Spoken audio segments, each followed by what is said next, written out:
마태복음 21장 1절에서 11절. 본문과 주제 소개. 마태복음 21장 1절에서 11절은 예수님의 예루살렘 입성을 기록하고 있습니다. 흔히 종려주일 사건이라고 불리는 이 장면은 단순한 입성이 아니라 예수님이 어떤 왕으로 오셨는지를 드러내는 상징적인 사건입니다. 주제 예수님은 세상의 방식이 아닌 하나님의 방식으로 오시는 왕이시다. 본문 배경과 핵심 메시지. 당시 유대인들은 로마의 압제 아래 있었고 정치적 해방을 가져올 메시아를 기다리고 있었습니다. 그들의 기대 속 메시아는 군사적 힘을 가진 왕이었습니다. 하지만 예수님은 전쟁의 말이 아닌 나귀를 타고 예루살렘에 들어오십니다. 이는 스가랴 9장 9절의 성취로 평화의 왕의 모습입니다. 사람들은 겉옷을 길에 펴고 종려가지를 흔들며 호산나 다윗의 자손이여라고 외쳤습니다. 이는 메시아적 환영이었습니다. 그러나 이 환호 속에는 오해가 섞여 있었습니다. 그들은 예수님을 자신들의 기대를 이루어줄 왕으로 환영했습니다. 예수님은 하나님의 뜻을 이루는 왕으로 입성하셨습니다.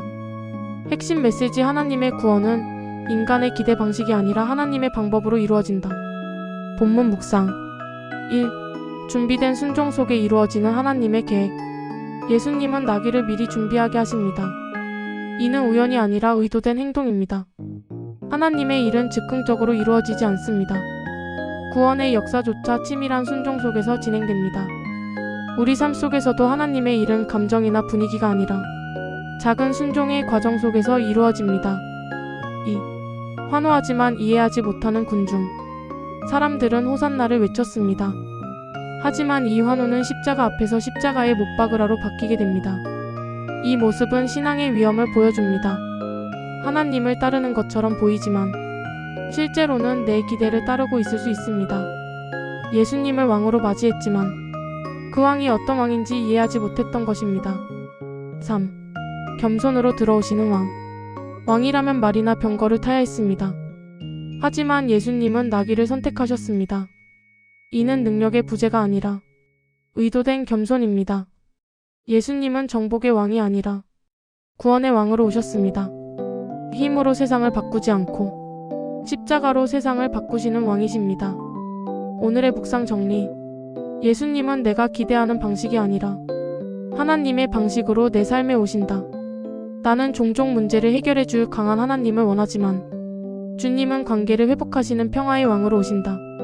나는 결과를 원하지만 주님은 순종을 요구하신다. 나는 즉각적인 승리를 원하지만 주님은 십자가의 길을 걸으신다. 오늘의 결단. 내 기대 속 하나님이 아니라 말씀 속 예수님을 왕으로 맞이하겠습니다. 묵상 질문. 1. 나는 예수님을 어떤 왕으로 기대하고 있는가? 2. 신앙 속에서 하나님의 뜻보다 내 기대가 앞설 때는 언제인가? 3.